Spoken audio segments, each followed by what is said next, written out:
All right. Hey, ma'am, thank you very much for joining me today to help me with my class. Can we just take a minute to kind of introduce yourself, Sure. a little bit about your background and your leadership experience? Okay, so, excuse me, my name is Weigele-Wolfe, and I have been in the Army Reserves for about 5 years. I am a critical care nurse on the civilian side. Prior to becoming a nurse, I worked in event management with a ministry out of Oregon. And then I've also worked in the music industry in LA. And then prior to that, I did pharmaceutical sales right out of college. Oh, wow. Yeah, so leadership wise, just, having to be my own self-motivated person for a lot of my positions.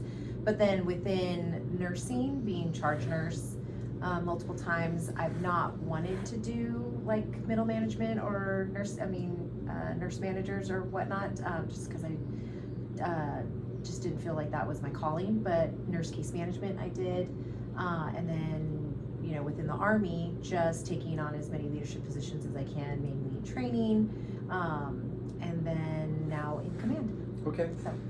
With all those different experiences, have you kind of pulled any experiences from the music industry, from event management that have helped you as a leader, as a company commander in the military? I think that and then just even as a nurse as well, I just think I am like leadership wise, I know people say it all the time, I want people to use common sense. And I know in this day and age, sometimes common sense is not so common. I hear that all the time, but really just what would, I would hope that the people that I work with have that kind of innate sense of how do I overcome said obstacle.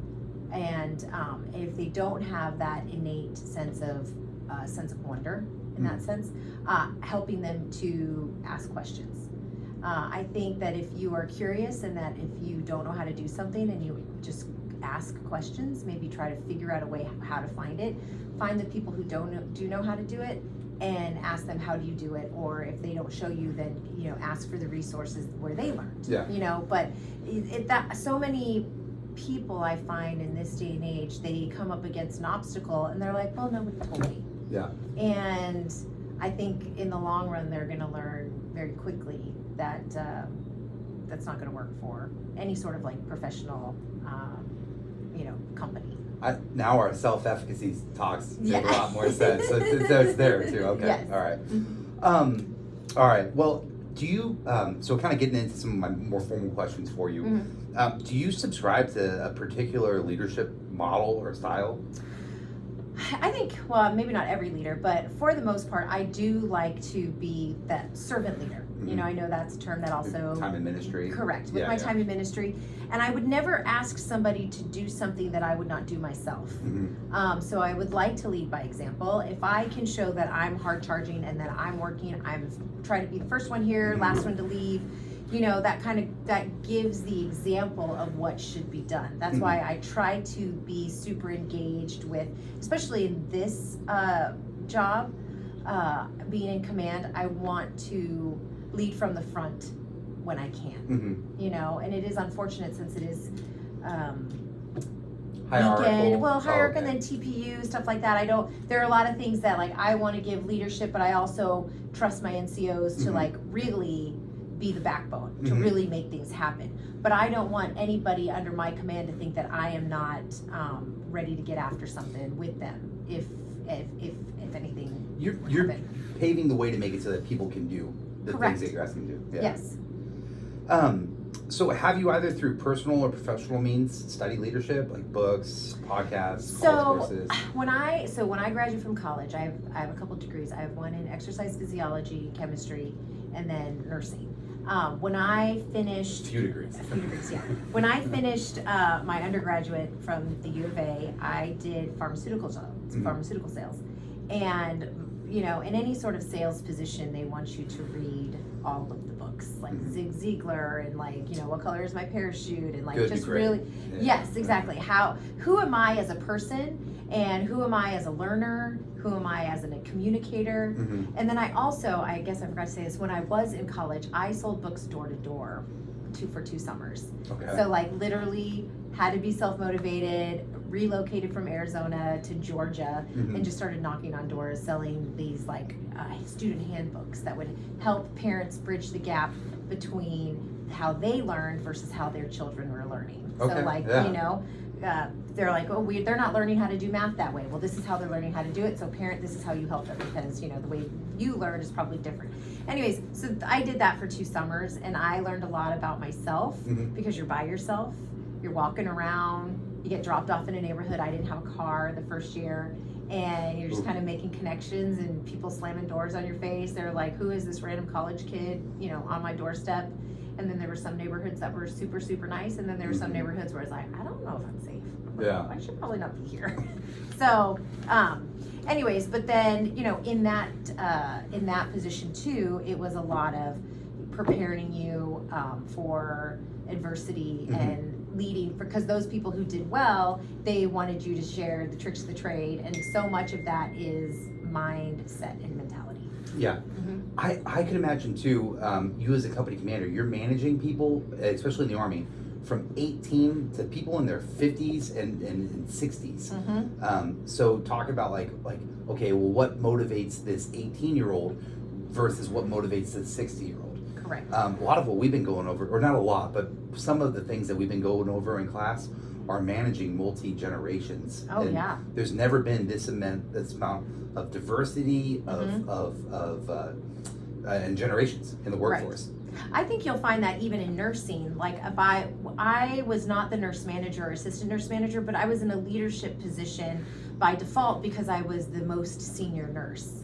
And then also, I don't know if it was because I'm in the military or and I work at the VA, and I was the only veteran on our unit, that I had a different mentality towards speaking to our veterans, or I could communicate with them and speak their language in that way. So by default, a lot of questions came to me on like, how do we deal with such and such patient? And then also, I was never afraid to speak up about things that weren't necessarily going the right way or that weren't taking care of the nurses. So I want to hit on that. So one of my last questions for you, actually, which I'll jump ahead to, is, you know, kind of ethics. So you're kind of not afraid to do the right thing, not afraid to... No. I mean, I would like to think not. I think it's a lot of up to my upbringing as well. My father was a police officer. Might as well. Yes. Yeah. And so when you've got police officer and military fathers, I feel, and mothers to some extent, you learn a sense of what's right and wrong real quick. Yeah. Because like they don't have time for any BS. So I think, I'm always trying to do what's right because it's right. And I also have learned over time that sometimes what's right is not what's easy. Yeah. It's often what's not. It's often not. Yeah. I actually have a rule. If I have to think about whether or not something's right or wrong, it's wrong. Correct. Because sometimes like people try to do these mental gymnastics to be like, but, so they justify that behavior. And it's like, if you have to do that much, you know, mental gymnastics to get to it, then you're going down the wrong path. You know, keeping on that then, because in what we deal with, there might not be as many like ethical dilemmas, but sometimes there are. Like sometimes it's not as clear. But I agree, like a lot of those things can be answered quickly if you have to do those mental gymnastics. But you know, you as a commander, you as a nurse, you as going and being a nurse practitioner too, like how do you ensure that you are adhering to legal, regulatory, and ethical requirements in your position? Well, you have a lot. I ask a lot of questions. Okay. Because I definitely know that I definitely understand that I do not know everything. And so I either have to research it on my own or I find a subject matter expert. Like, since taking over command, I can't tell you how many conversations I've had with Jack. Yeah. I mean, he's a great guy. Like, I was like, I hope I get to meet you one day, you know? And he was like, that's what I'm here for, any questions. And it's no matter big or small, I run things by him to be like, hey, what do you think about this? And he was just like, you know, by this regulation, you can do this, I wouldn't do that, you know? And it's nice because, again, I want to go from not necessarily, I mean, my gut feeling on being centered on what's right, and what's ethical and what's true. I guess my thing is truth, goodness, and beauty. Mm-hmm. Those are like the three things that drive who I am as a person. So I believe most things are rooted in truth, beauty, and goodness. So that's kind of like the filter that I run my life through. And that's why I feel like I've got this, when I talk about my gut, I do have this innate sense of discernment that I can kind of tell when someone is not being honest, or they may be struggling with something and being like, your hesitation tells me that, maybe this isn't actually correct. And you've been around the block or two, Yeah. especially with the different careers you've had. Yeah. And it's just getting to know people. Mm-hmm. All right, so we have about 2 or 3 minutes left. So how do you make sure that you stay happy in your career? Ooh, how do I stay happy in my career? Yeah, especially because which one? Well, I mean, is that how? I think the variety. Yeah. That helps me stay happy because again, I am a very and it's funny people say high speed. I just high energy. Yeah. I mean, because when I think high speed, that means people are totally dialed in. They know this, blah blah blah, blah and they've got all the answers. I don't feel like I'm that person. I know that I'm high energy, and so I get distracted very easily. But I like to be busy. My worst thing for me, worst enemy, is downtime and not being engaged. Although I am now in my 49 years coming to understand that, like, I know when I have to put boundaries in. And if I'm saying I'm not answering my phone or I'm not checking particular emails for 2 days because I've got other things that I need to focus on, then that's what I'm going to do. And then I may have to speed up and catch up on the next thing. But I really do try to, I'm a list person that's perpetual. Yeah. And sometimes it's the same things on the list. It's just, rinse, repeat for the week. Probably from your event management. Correct. Yes. Yeah. I mean, it's just like 150,000 people, festivals and stuff like that. Like they were no small task, and those were a lot of fun. Headaches, but a lot of fun, a lot of moving pieces. But then also, I have an amazing husband and son and family that support me, who also know they can see when they're like, okay, it's time for you to shut down because we're starting to see like you're not fun anymore. Yeah. Because I like to have a lot of fun in what I'm doing. So definitely being confident enough to put the phone down, put the boundary up, and like be like, I need to spend time with my family. Okay. And I'm not a huge workout person, but I do like to walk. Like I make sure that I'm at least out in nature.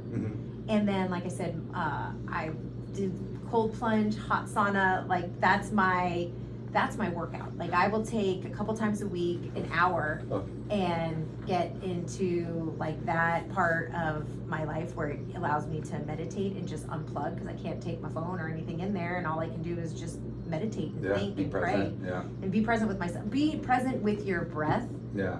I'm telling you, it's life changing. And some people like, oh, that's so woo woo of you, and I was like, hey, if it's working for me, it works. Yeah. When you have nothing to do but listen to how you're breathing, you really get in tune with who you are. In that sense, it's very grounding. So. Well, I think it's a great place to end it. Thank you very much. You're welcome. Absolutely.